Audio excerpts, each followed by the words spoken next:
2015 সালে ঠিক এই ঘর থেকেই কিন্তু শৃঙ্গের পথে যাত্রা শুরু হয়েছিল। প্রথম স্বপ্নের পথে যাত্রা শুরু হয়েছিল ট্রেকিং। আর সেই যাত্রা 2025-এর 19শে মে নেপালের সময় ঠিক সকাল 7:30 হাতে ভারতের জাতীয় পতাকা নিয়ে একেবারে মাউন্ট এভারেস্টে। হ্যাঁ, আমরা এই মুহূর্তে কিন্তু বসে আছি ঠিক সেই ঘরে যেখান থেকে অরিত্রর ট্রেকিং এর যাত্রা শুরু হয়েছিল। অরিত্র, প্রথমেই তো অনেক অনেক শুভেচ্ছা নিউজ টুডের তরফ থেকে, গোটা টিমের তরফ থেকে, যে আপনি মাউন্ট এভারেস্টে যে জার্নিটা ছিল সেটা কমপ্লিট করতে পেরেছেন। প্রথমেই যে কথাটা দিয়ে আমি শুরু করলাম যে এই ঘর থেকেই মোটামুটি ট্রেকিং এর যাত্রা শুরু, যেটা অফ ক্যামেরা কথা হচ্ছিল যে 2015 থেকে এই ঘর থেকে এই ট্রেকিং এর যাত্রা শুরু। তো এই যে ট্রেকিং নিয়ে ভাবনাটা, শুরুটা কবে প্রথম মনে হলো যে এই ধরনের একটা ভাবনা? আমাদের তো অনেকের অনেক ধরনের ভাবনা থাকে, এটা একটা নেশা, কবে থেকে এই নেশাটা শুরু হলো? আমি বলবো 2015 থেকেই স্টার্ট হয়েছিল। 2015-র আগে আমি যখন কলেজে ছিলাম বা college life just pass out করে চাকরিতে ঢুকলাম, তখন আমি মেইনলি বাইক রাইড করতাম। বাইক রাইড করেই পুরো ইন্ডিয়া ঘুরতাম। বাট তখন মনে হলো যে কারণ রাস্তা দিয়ে সব জায়গায় যাওয়া যায় না, তো এরপরেও কিছু একটা আছে যেখানে গেলে আরো সুন্দর আমি কিছু দেখতে পাবো। তো সেখান থেকে আস্তে আস্তে ট্রেকিংটা উঠে এলো। মানে এটা একটা স্পেসিফিক প্ল্যান ছিল না যে আমি ট্রেকিংয়ে ঢুকে যাব, ট্রেকিংই করব। মানে যেটা হওয়ার থাকে সেটা হয়েই যায়। মানে নেশাটা আস্তে আস্তে অন্যরকম ভাবে ঘুরে গেল ঘুরে এটা। গেল কারণ আমি চেয়েছিলাম নেচারের ভেতরে আরো ঢোকা, আরো নেচারকে ভালো করে দেখা, বিশেষ করে পাহাড়কে। কারণ আমি যখনই ঘুরতে যেতাম বাইক দিয়ে তখন পাহাড়ে ঘুরতাম, নর্থ ইন্ডিয়াতে ঘুরতাম। সো ওখান থেকে আস্তে আস্তে ট্রেকিংয়ে ঢোকা হলো। অ্যান্ড যে মানে যা বলছিলাম, আমার ফার্স্ট ট্রেক বলবো না, হাইক বলবো, 2015-তেই ছিল বৈষ্ণোদেবী। তো সেটা একটা 1-2 ডে হাইক। তো ওটা করার পর মানে খুবই ইন্টারেস্ট ফিল হলো, মানে খুবই এক্সাইটেড লাগলো যে হ্যাঁ, যে মানে কিছু একটা কষ্ট করছি, বাট কষ্ট করার পর আই এম অ্যাচিভিং সামথিং, কোথাও যাচ্ছি, কোথাও কোথাও ওপরে একটা অন্যরকম পাওনা। অন্যরকম পাওনা। তো এই যে জার্নি, এই যে একটা নেশা শুরু হলো আপনার ভেতর, এই নেশার পেছনে কারা রয়েছেন সাপোর্টে? Obviously family. কারণ অ্যান্ড কারণ ট্রেকিংটার ক্ষেত্রে সাধারণত মানে এই যে ফ্যামিলি ফ্যামিলি সবসময় একটা সাপোর্ট করেন, একটা ভয় তো থাকে ভয় কোথাও। তো নিশ্চয়ই থাকে। যখনই যাই বারবার ফোন আসতে থাকে, কোথায় আছি, ঠিক করে পৌঁছেছি কিনা, ঠিক করে হোটেল বা ক্যাম্পে আছি কিনা, ঠিক করে খেয়েছি কিনা। তো যদিও একটা ভয় থেকেই যায়, বাট অবভিয়াসলি দেবের সবসময়ই ওরা খুব সাপোর্টিভ ছিল। বিয়ের আগে আমার মা বাবা, অ্যান্ড বিয়ের পর obviously my wife came into the picture. তো she is also very supporting, খুবই সাপোর্টিভ। তো সেই ক্ষেত্রে আমি নিজেকে খুব লাকি ফিল করি। একটা জিনিস জানতে চাই, এই যে আমি বলছিলাম যে নেপালের সময় সকাল 7:30 আপনি ভারতের জাতীয় পতাকা হাতে সেই এভারেস্টের চূড়া, সেই মুহূর্তের ফিলিংসটা কেমন ছিল? আমার তখন অ্যাকচুয়ালি বিশ্বাস করতে পারছিলাম না যে আমি পৌঁছে গেছি।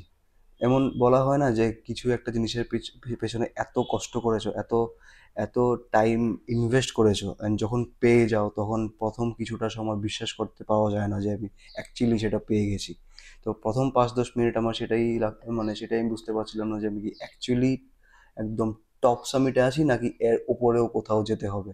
অ্যান্ড যখন আস্তে আস্তে জিনিসটা ডাইজেস্ট করতে পারলাম, বাকি তখন কি মনে হয়েছিল নিজেকে পিঞ্চ কেটে দেখি স্বপ্ন কিনা?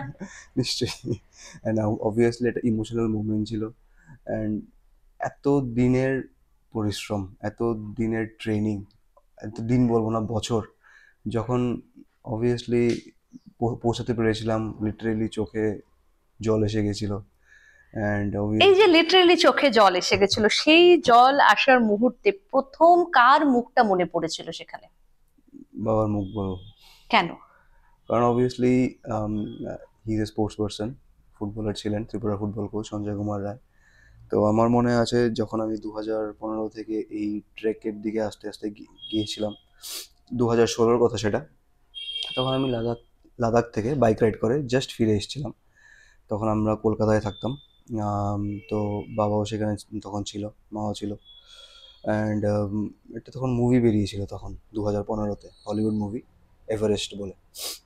তো তখন আমি বাবার সাথে লাঞ্চ করার টাইমে ডাইনিং টেবিলে বসে সেটাই দেখছিলাম। তো জাস্ট ফিরে এসেছিলাম লাদাখ থেকে, 10-12 দিন পর ফিরে এসেছিলাম। নেটওয়ার্ক ছিল না, কারণ তখন লাদাখে নেটওয়ার্ক পাওয়া যেত না, বিশেষ করে প্রিপেড নেটওয়ার্ক। আমার কাছে তখন প্রিপেড কার্ড ছিল, সিম। তো বলছিল এতদিন পরে এসেছিস, নেটওয়ার্ক ছিল না, এমনিতে আমরা টেনশনে ছিলাম, এখন আবার এটা দেখছি, এটা দিয়েও কি যাওয়ার প্ল্যান আছে নাকি? তো তখন আমি বলেছিলাম যে হ্যাঁ, একদিন না একদিন তো নিশ্চয়ই যাব। তো সেই চিন্তাটাই মাথার সেই মধ্যে শুরুটাই মাথায় গেঁথে গেছে মাথায় বোধহয় গেঁথে কোথাও। গেছে। সেই এভারেস্ট, হলিউডের সেই এভারেস্ট সিনেমা থেকেই তাহলে এভারেস্টের যাত্রাটা আমরা বলতে পারি। হ্যাঁ, আচ্ছা, নিশ্চয়ই। এই তো আপনার ট্রেকিং এর একটা দিক রয়েছে, এই যে ট্রেকিং এর নেশাটা রয়েছে, সেখানে পেশায় কোথাও হ্যাম্পার হয় না? আমি মাঝে মাঝে পেশা বাধা হয়ে দাঁড়ায় না? হ্যাঁ, নিশ্চয়ই দাঁড়ায়, কারণ অবভিয়াসলি প্রাইভেট কোম্পানিতে কাজ করি, চাকরি করি। তো ছুটি একটা ভীষণ বড় প্রবলেম। বাট আমার ছুটি বেশ কিছুটাই জমানো ছিল, অ্যান্ড সেই ক্ষেত্রে আমি নিজেকে লাকি ফিল করি, কারণ সবার ম্যানেজার বলা হোক, কি বস বলা হোক, কি সুপারভাইজার বলা হোক, এতটা অ্যাকোমোডেটিভ বা এতটা সাপোর্টিভ থাকে না যে 2 মাস কি 2.5 মাস লম্বা ছুটি দিয়ে দেবে। ইন দ্যাট কেস আমি নিজেকে জবের ক্ষেত্রেও লাকি মনে করি যে আমার ম্যানেজার বুঝতে পারে আমাকে, যে আমি জবের সাথে সাথে এটাও আমার একটা প্যাশন, তো সেটাকে আমি মানে খুব আহ, মন থেকে ফলো করি, অ্যান্ড আমাকে ছুটি দিয়ে দিয়েছে 2.5 মাস। সো আমি বলবো না একটা বাধা, বাট হ্যাঁ, অন্য প্রাইভেট কোম্পানিতে হয়তো সেটা প্রবলেম হতে পারে, বাট আমি সেটা ফেস করিনি। আচ্ছা, এই যে আপনি যে জার্নি করছেন, ট্রেকিং করছেন, পুরোটাই তো নিজের খরচে করছেন গোটা বিষয়টা। এবারে যেমন এভারেস্ট, আপনি একেবারে ভারতকে সেখানে এভারেস্টের চূড়ায় বসিয়ে এলেন, ভারতের পতাকাটা, সেই গৌরবের মুহূর্তটা, সেখানে ভারত সরকার বা স্টেটের যারা গভর্নমেন্ট রয়েছে, সেখানে কোনো ধরনের হেল্প আপনি পান? সো আমি এর আগে মাউন্ট এভারেস্ট যাওয়ার আগে আমি যেখানে যেখানে মাউন্টেনিয়ারিং করেছি সেগুলো পুরোপুরি আমারই নিজস্ব ইনভেস্টমেন্ট ছিল, হুম। ইন টার্মস অফ ফান্ডিং মানি। তো বাট মাউন্ট এভারেস্ট চড়ার জন্য অনেক ভীষণ বেশি ফান্ডিং চাই। তো সেটা একটা চাকরিজীবী জন্য মানে এতটা ইজি না হুম। কালেক্ট করা, অ্যান্ড যেখানে কি ফ্যামিলি আছে। সো বাট এবার আমি হয়তো পুরোটা ফান্ড রেজ করতে পারিনি বা স্পন্সর পাইনি, বাট ইয়েস, আমি ত্রিপুরা গভর্নমেন্ট থেকে সাপোর্ট পেয়েছি।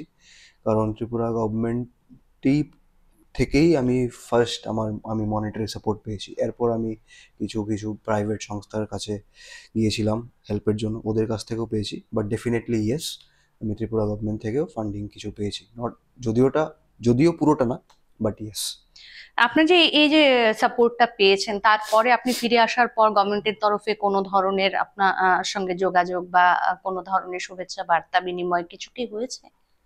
ডিপার্টমেন্ট ডিপার্টমেন্ট ওয়াইজ আমি পেয়েছি, বাট অফিসিয়ালি ফ্রম গভর্নমেন্ট এখনো কিছু আমি মানে কিছু পাইনি, বাট আশা করছি নিশ্চয়ই আমি পাবো। আচ্ছা, এটা যে জানতে চাইবো, ধরুন যারা স্পোর্টস পার্সন, যারা বিভিন্ন ফিল্ডে খেলাধুলার সঙ্গে জড়িয়ে আছেন, তারা তো নানানভাবে গভর্নমেন্টের বিভিন্ন ধরুন অ্যাচিভমেন্টের ক্ষেত্রে তাদের নানানভাবে সেখানে তাদের জায়গা করে দেওয়া হয়। যারা মাউন্টেনিং করে, এই যে আপনারা শৃঙ্গ জয় করে আসছেন, আপনাদের ক্ষেত্রে কি এমন কোনো কিছু আছে, কোনো পুরস্কার বা কিছু যেটা রয়েছে? বাইরের স্টেটে আমি দেখেছি, ইন্ডিয়াতেই এটা আছে, রুল আছে ওদের। ত্রিপুরাতে হয়তো এটা এখনো হয়নি, কারণ মাউন্টেনিয়ারিং ব্যাপারটা এখানে এত প্রচলিত ছিল না। হুম। তো যেরকম গুজরাট বলা হোক, হরিয়ানা বলা হোক, এরকম হয় যে মানে মাউন্ট এভারেস্ট সামিট করার পর যদি মানে সাকসেসফুলি ফিরে আসা হয়, হুম। তখন কিছু প্রাইজ মানি, ভালো অ্যামাউন্টের প্রাইজ মানি বা কোনো গভর্নমেন্ট জবে পোস্টিং দেওয়া হয়। তো যেহেতু ত্রিপুরাতে আগে এই জিনিসটা কখনো হয়নি, হুম। তো হোপফুলি আমি এখন করার পর থেকে এই জিনিসটা সবার মধ্যেই নজর কাড়বে, অ্যান্ড কিছু না কিছু একটা বেরিয়ে আসবে। I am really hopeful for that, যে গভর্নমেন্ট অন্য স্পোর্টসগুলোর মতো মাউন্টেনিয়ারিংকে সাপোর্ট করবে, অ্যান্ড এটাকে আরও মোর রেগুলাইজড করবে, যাতে আরও যারা ইচ্ছুক এই মাউন্টেনিয়ারিংয়ের দিকে মানে টিল্ট হতে পারুক, অ্যান্ড এটাকে একটা প্যাশন হিসাবে, একটা একটা অ্যাডভেঞ্চার স্পোর্টস হিসাবে স্টেটের গর্ব আরও বাড়িয়ে দিতে পারে। এই আপনার তো একটা নির্দিষ্ট পেশা রয়েছে, পেশার ফাঁকে আপনি নেশায় এই কাজটা করছেন, কিন্তু এই ধরুন রাজ্যের যারা অন্যদিকে নেশা আসক্ত, আমি একেবারেই বললাম যে এখন তো আমাদের দেখা যাচ্ছে সমাজ ব্যবস্থাটা অনেকটাই নেশার দিকে ঝুঁকে যাচ্ছে, সেখানে সেই যুবকদের বা যুবতীদের নেশা থেকে সরিয়ে আপনার মতো এই ধরনের মাউন্টেনিং এর নেশাতে ঢোকানোর জন্য আপনার কি কিছু চেষ্টা থাকবে স্টেটের জন্য? নিশ্চয়ই থাকবে, বাট অবভিয়াসলি আমি একা হয়তো পারবো না, কারণ আমি মোর দেন এনাফ, আমি খুশি হব যদি আমি ইউথদেরকে গাইড করতে পারি in a proper channel, but obviously এটার জন্য আমার গভর্নমেন্ট সাপোর্ট চাই, ব্যাকআপ চাই। অ্যান্ড যদি সেটা আমি পাই, অবভিয়াসলি আমি নিজের সাধ্য মতো যথেষ্ট করার চেষ্টা করব যাতে আমি ইউথদেরকে প্রপার চ্যানেল দিয়ে I can make them incline towards mountaineering. Because যেহেতু আমি মাউন্টেনিংয়ে আছি, আমি চাইবো এই লাইনে এই প্যাশনটা ফলো করার জন্য।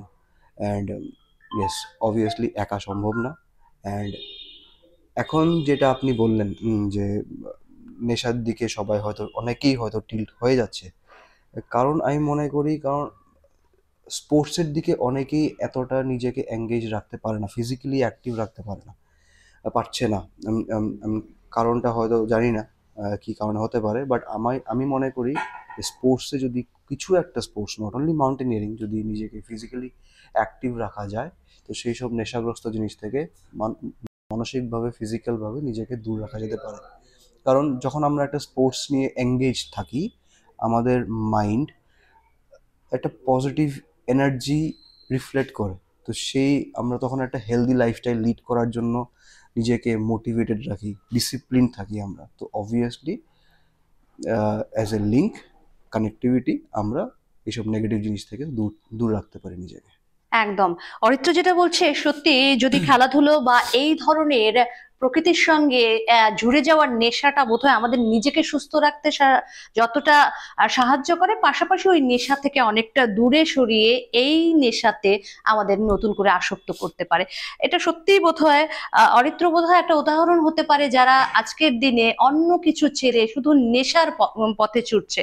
অরিত্র, আরো একটা জিনিস জানতে চাইবো, ছোট থেকে মানে কোন দিকে ঝোঁক ছিল বেশি? এটা তো হলো কলেজ জীবনে এসে মানে মাউন্টেনিং এর দিকে ঝোঁকটা, এর বাইরে আর কি কি খেলাধুলা বা কি কিসের দিকে ঝোঁক ছিল? আমি ছোটোবেলায় মেনলি ক্রিকেট খেলতাম, ক্রিকেটে খুব ভালো ছিলাম। মানে বাবাই বাবার বাবাই বলতো, মানে বাবার সাথেই খেলতে যেতাম কোথাও মাঠে। স্কুল লেভেলেও খেলেছি, কলেজেও কিছু মানে কিছুটা খেলেছি। বাট তারপর যেটা বললাম, মানে যেটা হওয়ার থাকে, যেটা নিজের মধ্যে এক ইমবাইব থাকে, এটা কোনো না কোনো সময় বেরিয়ে আসে। তো আস্তে আস্তে ক্রিকেটটা ছুটে গেল, কাজের প্রেশার অ্যান্ড অ্যান্ড এই ট্রেক আর মাউন্টেনিয়ারিং বেরিয়ে এলো। তো মাউন্টেনিয়ারিং বেরিয়ে আসার পেছনে আরেকটা কারণ ছিল বলবো না। অ্যান্ড আমি আফসোস হয় না ক্রিকেটটা মানে পেছনে ছুটে গেছে? আফসোস হয়, বাট আমি মনে করি ক্রিকেট অনেকটাই লাইমলাইটে আছে। তো এখন অন্য স্পোর্টসগুলোকেও সেই লাইমলাইটে যাওয়া উচিত। আর সেখানে তো এই ট্র্যাকিংটা এত লাইমলাইটে নেই। হ্যাঁ, সেটাই বলছি, কারণ ট্রেকিং ছাড়া, মাউন্টেনিয়ারিং ছাড়া এমন অনেক স্পোর্টস আছে যেগুলো লাইমলাইটে নেই। সেগুলোকে আস্তে আস্তে মানুষ যদি ডাইভার্স স্পোর্টের দিকে যায়, তো সব কিছুই আস্তে আস্তে উঠে আসবে। কারণ আমরা প্রায় সময় কমপ্লেন শুনতে পাই যে সেই স্পোর্টসে ঠিক করে সাপোর্ট পাওয়া হচ্ছে না। তো যতটা আস্তে আস্তে আমরা ডাইভার্স হবো, যতটা আস্তে আস্তে আরও অন্য কিছু ভাববো, তখন সব স্পোর্টসই একই লেভেলে আসতে পারবে। India will become, Tripura will become a diverse sporting state. তো সেটাই। মাউন্টেনিয়ারিংয়ের ক্ষেত্রে যেরকম আমি বেসিক মাউন্টেনিয়ারিং কোর্সও করেছি, অ্যাডভান্স মাউন্টেনিয়ারিং কোর্স করেছি, সেখান থেকে আরও আমার মাউন্টেনিংয়ের প্রতি ইন্টারেস্ট বেড়েছে। কারণ এগুলো একটা স্কিল, অ্যান্ড স্কিল জানা ইজ এ মাস্ট আমি মনে করি। অ্যান্ড খুব ভালো লাগে নতুন কিছু জিনিস শিখতে অ্যান্ড লাইফে ইমপ্লিমেন্ট করতে। একদম, নতুন কিছু আবিষ্কার করতে তো প্রত্যেকেরই ভালো লাগে, আর সত্যিই বোধহয় প্রকৃতির কাছাকাছি নতুন কিছু আবিষ্কার করার একটা অন্যরকম আনন্দ। আহ, আরো একটা জিনিসে যাব, এই বিষয়টা হচ্ছে মা। এই মা শব্দটা আমাদের প্রত্যেকের জীবনে জুড়ে আছে। সেখানে বাবার কথা তো এলো যে প্রথম যখন চোখে জল এসছে ভারতের জাতীয় পতাকা হাতে সেই শৃঙ্গে দাঁড়িয়ে, তখন বাবার কথাটা মনে পড়েছে।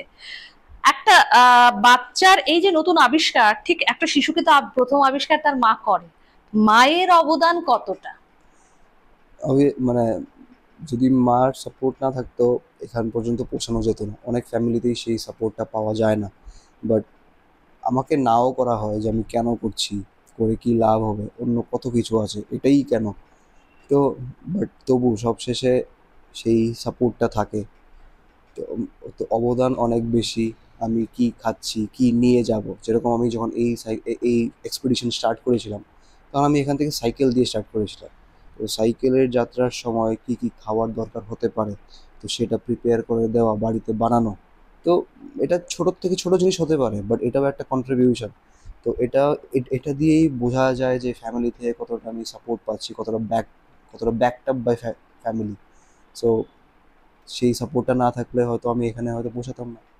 শুধু আইটি সেক্টরে পেশায় নিযুক্ত নয়, নেশায় যেমন এভারেস্ট, ঠিক তেমনি পাশাপাশি ঘরেও কিন্তু অনেকটা নেশা রয়েছে, রান্না থেকে শুরু করে প্রত্যেকটা কাজে।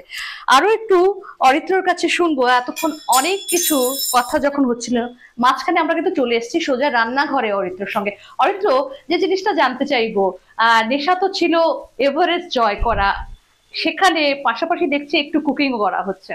হ্যাঁ, আমি যখন ব্যাঙ্গালোর থাকি তখন আমি আমার মিসেস একসাথে মিলেই রান্না করি। তো সেখান থেকেই কুকিং করতে মাঝে মধ্যে ভালোই লাগে।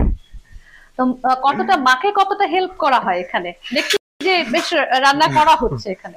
সত্যি কথা বলতে গেলে আগরতলা আসার পর বেশি একটা রান্না করে আসা হয় না, বাট যখন খুব ইচ্ছা হয় নিজের কিছু একটা বানাবো তখন তখন আসি নিশ্চয়ই। মাসিমণির কাছে এবারে যাব। এই যে অরিত্র সাফল্য আমরা দেখলাম যে এভারেস্ট জয় করেছে, একটা মায়ের জন্য তো সেই সাফল্য একটা অন্য মানে রাখে। কেমন লাগছে, ফিলিংসটা কি? আমার ছেলের সাফল্যে আমি খুবই গর্বিত। কিন্তু মানে বাবা তো যে আজকে থাকতো খুব মানে খুশি হইতেন, বলতেনও সবসময় যে আমার ছেলে একদিন খুব বড় হবে, নাম করবে, সবাই চিনবে জানবে। কিন্তু ভগবানের অশেষ কৃপা যে ও সুন্দরভাবে সুস্থভাবে মাউন্ট এভারেস্ট জয় করেছে, মানে সেই জন্য আমি খুবই গর্বিত। মানে খুব টেনশনে ছিলাম 16 মার্চ যখন বাইসাইকেলে রওনা হলো, খুব টেনশনে ছিলাম, খুব চিন্তা করতাম, ভগবানকে ডাকতাম যে ও যাতে সুন্দর সুস্থভাবে মাউন্ট এভারেস্ট জয় করে স্বপ্ন পূরণ করতে পারে। খুবই টেনশন করতাম, সবাই আমাকে খুব সান্ত্বনাও দিত যে ছেলে মানে ভালোভাবে সফল হবে। এই কি মানে ভগবানকে খুব ডাকতাম। এই এই ওর ভাইও খুব মানে ভাইয়ের জন্য দাদার জন্য খুব চিন্তা করতো। তো এই যে দেখছি যে আপনার সঙ্গে রান্নার কাজে হাত লাগাচ্ছে, পেশার বাইরে নেশা রয়েছে মাউন্ট এভারেস্ট সেখানে জয় করার। যে ছেলে দেখা যাচ্ছে নেচারের ডাকে ছুটে যাচ্ছে, সেখানে সেই ছেলেকে আবার দেখা যাচ্ছে ঘরে মায়ের সঙ্গে রান্নায় হাত লাগাচ্ছে। করে মাঝে মাঝে আসলে এটা মা আজকে আমি রান্না করব, তুমি থাক, তুমি করো না আমি করবো, করে মাঝে মাঝে মার সঙ্গে রান্না, মানে এমনি বাড়িতেও করে, করে মাঝে মাঝে রান্না। ছোট থেকে কতটা মানে মায়ের কথায় ওবিডিয়েন্ট ছিল? ওবিডিয়েন্ট ছিল। ছোটবেলায় মানে ঘরে খেলাধুলা করতো, পড়াশোনা টাইমলি পড়াশোনা করতো, স্কুলে যেত, আবার টিচারের বাড়িতে যেত, ওবিডিয়েন্টই ছিল। একটা তো ভয় ছিল বলছিলেন যে মাউন্ট এভারেস্টে হ্যাঁ গেছে, সেখানে অরিত্রর আগামী টার্গেট গুলো তো আরো অনেকটা, সেখানে বড় জায়গা, সেখানে কতটা ভয় কাজ করছে মায়ের তো ভেতর, এখন নাকি থেকে ভয় সাপোর্ট লাগছে। আমি করবে? না, আমি তো বলছি এখানেই শেষ করো, আর না, অনেক অনেক বড় জয় করছো, আর লাগবে না, শেষ করো এখানে। এই কি ভয় তো লাগছে, একটা বই না শেষ হইতে আবার আরেকটা বই তৈরি হয়ে গেছে। এই কি কিন্তু সেই ভয়ের পরে যখন ছেলে জয় করে আসে, তখন তো মানে খুব ভালো লাগে, খুব ভালো লাগে। মানে সবাই মানে ওর মানে কথা বলছে, চিন্তা করছে কোথায় আছে, কেমন আছে, মানে ও সব জায়গায় ভাই বোনেরা, মামা মামি, ভাই পিসি মাসিরা সবাই খোঁজখবর নিত, কেমন আছে, কি করছে, কোথায় আছে, সব খোঁজখবর নিত। এই কি ভয়ে ভয়ে দিন কাটতাম, আর ভগবানকে ডাকতাম। ভগবান মানে ঘুম আসতো না, সবসময় টেনশন করতাম ও যাতে মঙ্গল মতে সুস্থভাবে ফিরে মাউন্ট এভারেস্ট জয় করে ফিরে আসে।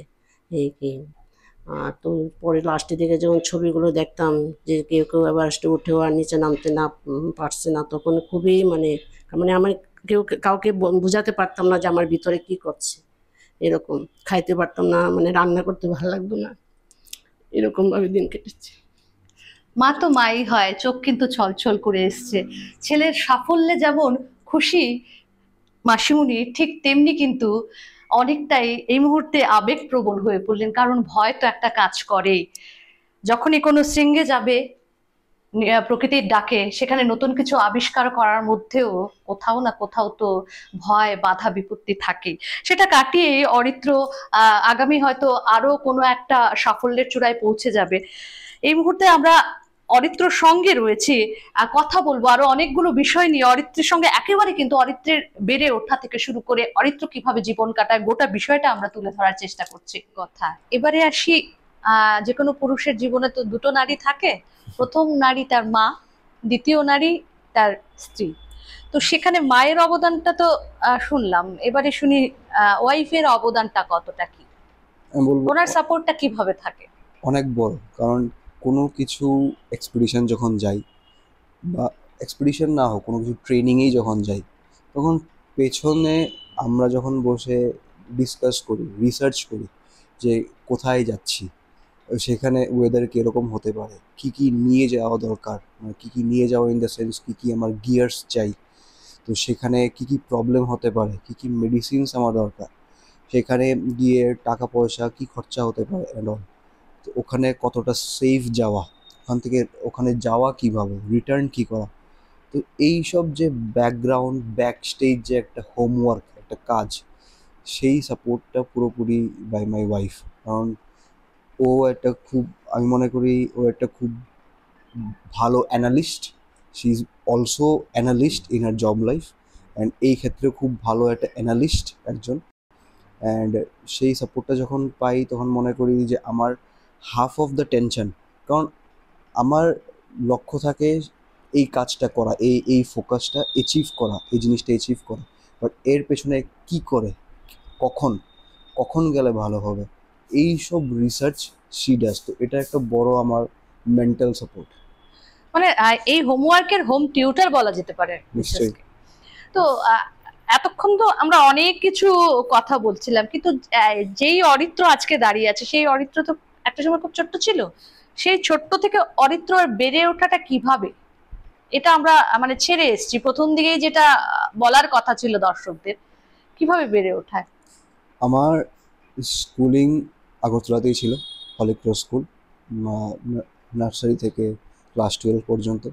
স্কুল লাইফ খুবই দুষ্ট ছিলাম, অবভিয়াসলি পড়াশোনা বিষয়টা করতাম না, মেইনলি মাঠেই থাকতাম, তো তার জন্য অনেক বকাও খেয়েছি। But in and all school life খুব ফান ফিল ছিল। আহ, আমাকে আমার ভাইকে সবসময় পুশ করা হতো, সাপোর্ট করা হতো খেলার দিকে থাকতে, তো সেখান থেকেই সেই জিনিসটা নিজের মধ্যে এসছে। স্কুলের পর বিটেক করতে আমার কলেজ ছিল চেন্নাইতে, এসআরএম ইউনিভার্সিটি, তো সেখান থেকে কলেজ হলো আমার, পাস আউট করলাম 2012। সো ছোটোবেলার খুবই ভালো সময় কেটেছে, and আমি এখনও মিস করি সে পার্টটা, কারণ তখন মাথায় হয়তো কোনো টেনশন ছিল না, and এখন নাম কামানোর পেছনে হয়তো ভাগছি। এই যে নাম কামানোর পেছনে ভাগছেন কথাটা বলছেন, সেখানে ধরুন আপনার তো পারিবারিক যে অবস্থান, বাবা স্পোর্টস পার্সন ছিলেন, যেভাবেই একটু পারিবারিকভাবে সচ্ছল, ধরুন যারা ধরুন একেবারেই পারিবারিকভাবে সচ্ছল নয়, কিন্তু আপনার মতো এমন সিংহজয়ের স্বপ্ন রয়েছে, তারা কিভাবে, কারণ ট্রেকিংটা তো সেভাবে সরকারি তরফ থেকে যেমন বিভিন্ন স্পোর্টস কোটায় অনেক অনেকেই সুবিধা পাচ্ছেন, সেই ধরনের কোটা তো নেই তাদের জন্য, তারা সেই স্বপ্নটা পূরণ করতে পারবে কিভাবে। ট্রেকিং সরকারি তরফ থেকে এমন কোনো কোটা নেই, অ্যান্ড মোস্ট প্রবাবলি এটা ট্রেকিংটা হওয়া সম্ভব না। মাউন্টেনিয়ারিং হওয়া ইজ পসিবল, কারণ এটা একটা অ্যাডভেঞ্চার স্পোর্ট, অ্যান্ড মাউন্টেনিয়ারিংয়ের যে 5টা ইনস্টিটিউট আছে ইন্ডিয়াতে যেখান থেকে ট্রেনিং করানো হয়, এগুলো ডাইরেক্টলি মিনিস্ট্রি অফ ডিফেন্সের আন্ডারে আসে, আচ্ছা, ইউথ অ্যাফেয়ার্স অ্যান্ড স্পোর্টস আন্ডারে আসে।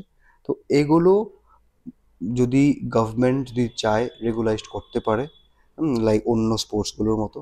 অ্যান্ড রইল কথা ট্রেকিংয়ের, কি মনে হয় এই যে বলছেন যে গভর্নমেন্ট যদি চায় রেগুলাইজ করতে পারে, সেটা কতটা জরুরি বলে আজকের দিনে আপনি তো গেছেন একটা জায়গায়, সেখানে বহু মানুষের এই নেশা রয়েছে কিন্তু থাকে, পাচ্ছে না পাচ্ছে না। আর্থিক অসচ্ছলতার কারণে।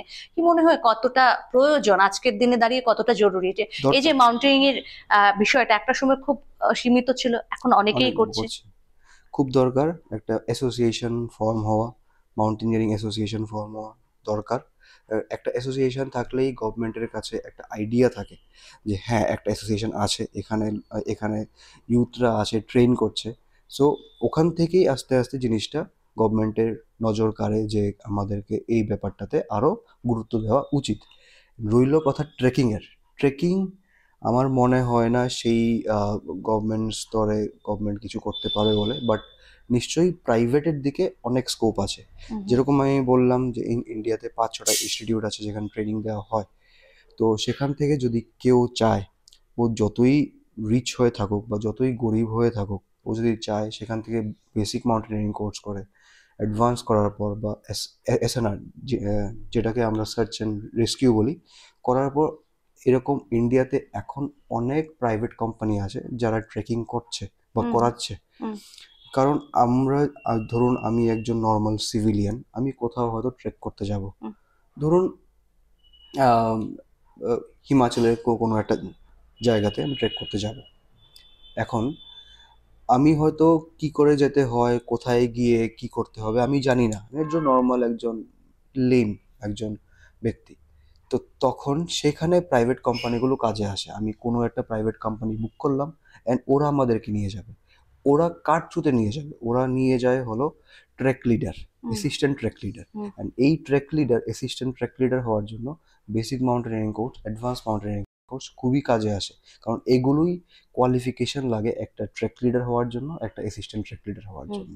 তো যারা শুধু ট্রেক পর্যন্তই নিজেকে সীমিত রাখতে চায়, তো বেসিক মাউন্টেনিয়ারিং কোর্স করে, অ্যাডভান্স যারা মাউন্টেনিয়ারিং ধরুন কোর্স মাউন্টেনিং করতে চায়। করতে চায়, বাট হয়তো ট্রেক পর্যন্ত, কারণ ট্রেকের ওপরের আমি বলবো ট্রেকের ওপরে আসে মাউন্টেনিয়ারিং। সো মাউন্টেনিয়ারিং অবভিয়াসলি খুবই মানে ফাইন্যান্সিয়ালি খুব বার্ডেনিং, খুব ফাইন্যান্স দরকার, বাট ট্রেকে এতটা হয়তো মানে দরকার নেই। অ্যান্ড সেই ক্ষেত্রে এই দুটো কোর্স খুবই ইম্পর্টেন্ট। তো যারা যে ইউথরা এই দিকে এগিয়ে যেতে চায় আমি বলবো নিশ্চয়ই এগিয়ে যাও, but do a course, basic course, advance এই কোর্স। কোর্সটা করার জন্য মানে কেমন খরচা পড়ে, যারা ধরুন ওই যে বললাম আমি যে যারা ইচ্ছে আছে ইচ্ছে, স্বপ্ন আছে কিন্তু তাদের আর্থিক তো সচ্ছলতা নেই? যেহেতু আমি বললাম এই ইনস্টিটিউটগুলো directly comes under the government of India, ministry of defence and youth affairs and sports. Fee খুব নমিনাল ফি। আচ্ছা ধরো আমি যখন বিএমসি করেছিলাম আমার ফিস ছিল 19,000। আমি আচ্ছা। যখন এএমসি করেছিলাম আমার ফিস ছিল 21,000। এটা হল একদিনের না, এটা পুরো 28 দিনের কোর্স থাকে। 28 দিন কি 1 মাসের কোর্স থাকে। তো 19,000 টাকা 21,000 টাকা দিলে ওখানে থাকা, খাওয়া, ট্রেনিংয়ের সময় যা ইকুইপমেন্টস দরকার সব কিছু প্রোভাইডেড বাই দ্য ইনস্টিটিউট। তো 28 দিনের জন্য 19,000 20,000 টাকা খরচা করা আই থিঙ্ক অনেকটাই কম অ্যামাউন্ট। অ্যান্ড ওখান থেকে যে সার্টিফিকেটটা পাওয়া যায় সেই সার্টিফিকেটের থ্রুতে আমরা এইসব প্রাইভেট কোম্পানি যারা ট্রেকিং নিয়ে আছে ওখানে ঢুকতে পারলে বেতন মাইনে অনেকটাই ভালো। আচ্ছা, ট্র্যাকিং থেকে এই আবার অন্যদিকে প্রাইভেট কোম্পানিতে জবের একটা সুবিধা রয়েছে। হ্যাঁ, কারণ যেরকম ইন্ডিয়া হাইকস বলা হোক, ট্রেক টু হিমালয়াস বলা হোক, এরকম অনেক অনেক প্রাইভেট কোম্পানিজ আছে যারা এখন ট্রেক করাচ্ছে মানুষজনকে, হুম হুম। হ্যাঁ, ট্রাভেলার্সকে, ট্যুরিস্টকে। অ্যান্ড ইউথরা এদিকে আস্তে আস্তে ইনক্লাইন্ড। তো আচ্ছা, এদিকে যদি প্যাশন থাকে তো গো হেড, ডু দ্য কোর্স। মানে এই নেশাটাই কিন্তু পেশা হতে পারে, যেটা অরিত্র নিশ্চয়ই। বলছে। আচ্ছা, একেবারে একটা জিনিস জানতে চাইবো খুব স্পেসিফিক ভাবে। আমাদের স্টেটে দেখা যাচ্ছে এই যে নেশার কথা যখন আসছে বারে বারে, এটা এই মুহূর্তে দাঁড়িয়ে একেবারে বাস্তব সত্যি যে আমাদের আহ, এই রাজ্যে নেশা এবং এইডস এর মাত্রাটা অনেকটাই বেড়ে গেছে, যে কারণে গভর্নমেন্টের তরফে নানান উদ্যোগ নেওয়া হচ্ছে। সেখানে ইয়ুথ ফেস্টিভ্যাল থেকে শুরু করে বিভিন্ন ধরনের উদ্যোগ, খুব ভালো উদ্যোগ, পজিটিভ সেটাই। উদ্যোগ নেওয়া হচ্ছে।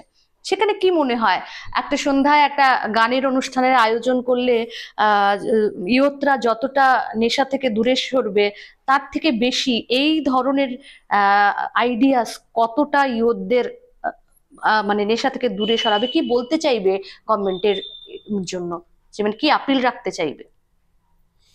আম, এক্ষেত্রে অবভিয়াসলি মানে আরও গভর্নমেন্টকে অ্যাক্টিভলি ইউথদের সাথে জড়িত হতে হবে।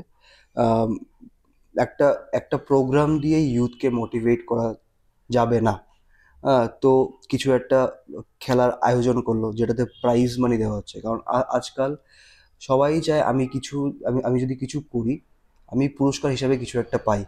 অ্যান্ড সেখানে যদি প্রাইজটা যদি একটা ফান্ড হয় বা একটা টাকার কিছু মনিটারি কিছু অ্যামাউন্ট হয়, তখন মোটিভেশনটা আরো বেশি হয়।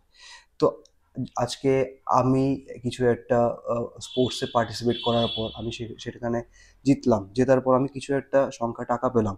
তো আমাকে দেখে আশেপাশের চারজন আরো ইন্সপায়ার্ড হবে, মোটিভেটেড হবে, আরে ও তো এত টাকা পেয়েছে, কেননা আমিও ট্রাই করি।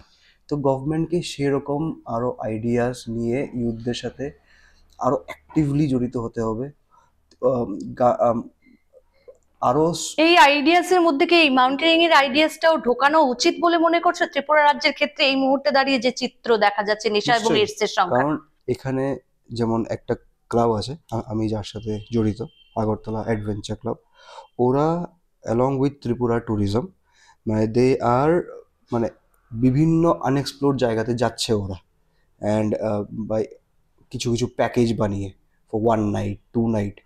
তো এটার থেকে আমি মনে করি এটাও একটা ভালো ইনিশিয়েটিভ, যে ইউথদেরকে অ্যাট্রাক্ট করার জন্য ত্রিপুরা আনএক্সপ্লোর পার্টস এক্সপ্লোর করার জন্য। ওখান থেকে কি হয়, নট অনলি ইউথ, সেখানের যে লোকাল বাসিন্দারা থাকে ওখানে একটা সোর্স অফ ইনকাম বেড়ে ওঠে।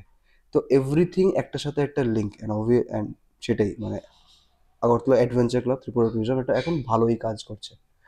একেবারে সরাসরি নিউজ টুডের পর্দায় গভর্নমেন্টের কাছে কি আপিলটা রাখতে চাইবে? এই যে তুমি এতক্ষণ ধরে বলছিলে যে একটার সঙ্গে একটা কানেক্টেড, একেবারে গভর্নমেন্টের কাছে কি আপিল থাকবে অরিত্র?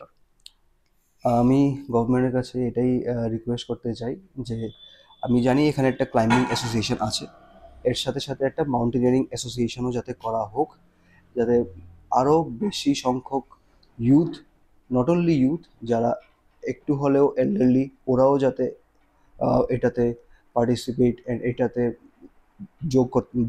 যোগ নিতে পারে।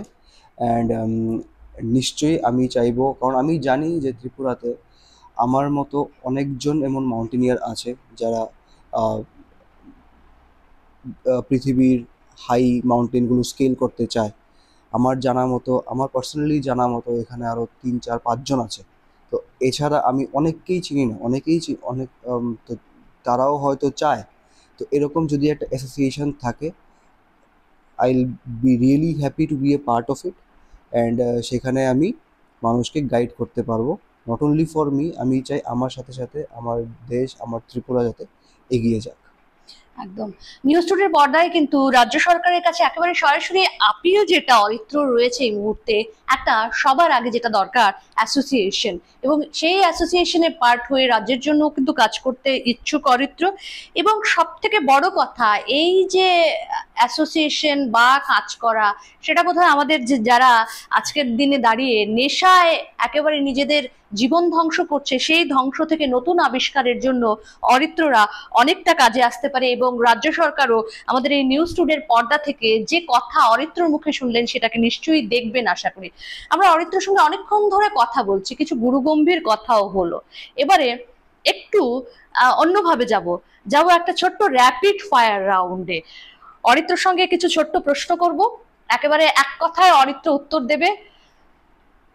স্পোর্টস পার্সন বা একজন সিংহজয়ী অরিত্রর পাশাপাশি ব্যক্তি অরিত্রটা ঠিক কি সেটা জানার চেষ্টা করবো। অরিত্র রেডি তো? হ্যাঁ, নিশ্চয়ই। একেবারে প্রথমে যে জিনিসটা জানতে চাইবো, দুষ্টুমি না শান্ত থাকা? শান্ত থাকা এখন। আচ্ছা। বাড়ির খাবার না বাইরের খাবার? বাড়ির খাবার। বাড়ির খাবার। বিরিয়ানি না সাদা ভাত? বিরিয়ানি। বিরিয়ানি অবভিয়াসলি। আচ্ছা, বই পড়তে ভালো লাগে না গান শুনতে ভালো লাগে? গান শুনতে। শাহরুখ না সালমান? সালমান। প্রথম প্রেম? কি সাল, মানে কোন সালে নাকি? প্রথম প্রেম, সেটা মানুষ হতে পারে, কোনো মুহূর্ত হতে পারে, প্রথম প্রেম। মুহূর্ত।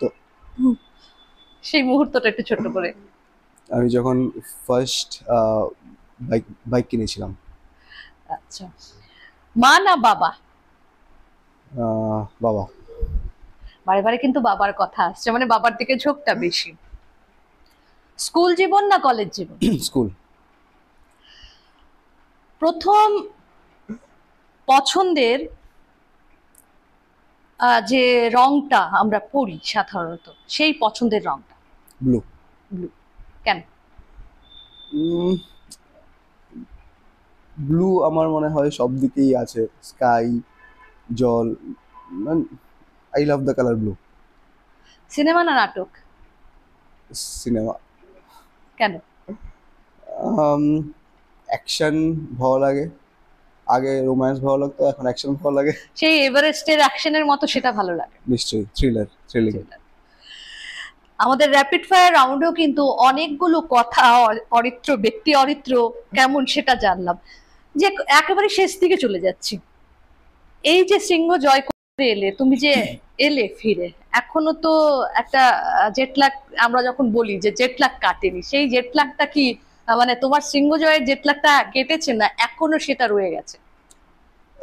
সেই মুহূর্তটা এখনো রয়ে গেছে চোখের সামনে, বাট টায়ার্ডনেস যদি আমি বলি, টায়ার্ডনেস অনেক আগেই কেটে গেছে। এখন আমি বাস কখন আবার ব্যাক টু ট্রেনিং। আবার ব্যাক টু ট্রেনিং? আবার ব্যাক টু ট্রেনিং। তো কাজটা কিভাবে করা হয়, মানে অফিসের কাজটা? অফিস আমি জয়েন করব মোস্টলি মানডে থেকে, অ্যান্ড অফিস যখন থাকে তখন আমার সকালবেলাই সব ট্রেনিং করা হয়। সকাল 6:30 to 8:30 মধ্যে আমার ট্রেনিং শুরু হয়ে যায়। তারপর আমার অফিস টাইমিং হয় 12টা থেকে। তো আবার তো ট্রেনিং শুরু হয়ে গেছে, এবারে টার্গেটটা কি থাকছে এভারেস্টের পর? তো এভারেস্ট ছিল আমার পার্ট অফ 7 সামিটস, যেটা বলছিলাম যে 7টা মহাদেশের 7টা হাইয়েস্ট মাউন্টেন।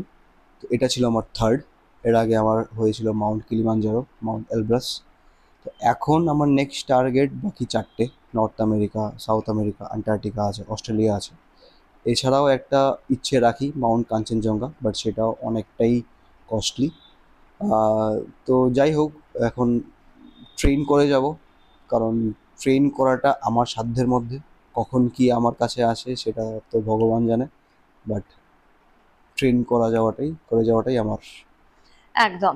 এই মুহূর্তে তৈরির হওয়াটাই মূল লক্ষ্য, তৈরি হতে চাইছে আরো বেশি করে, এবং আগামী দিনে যে লক্ষ্য রয়েছে, যে টার্গেট রয়েছে মাউন্ট এভারেস্টের পর, অরিত্র সেই টার্গেটেও নিশ্চয়ই পৌঁছবে।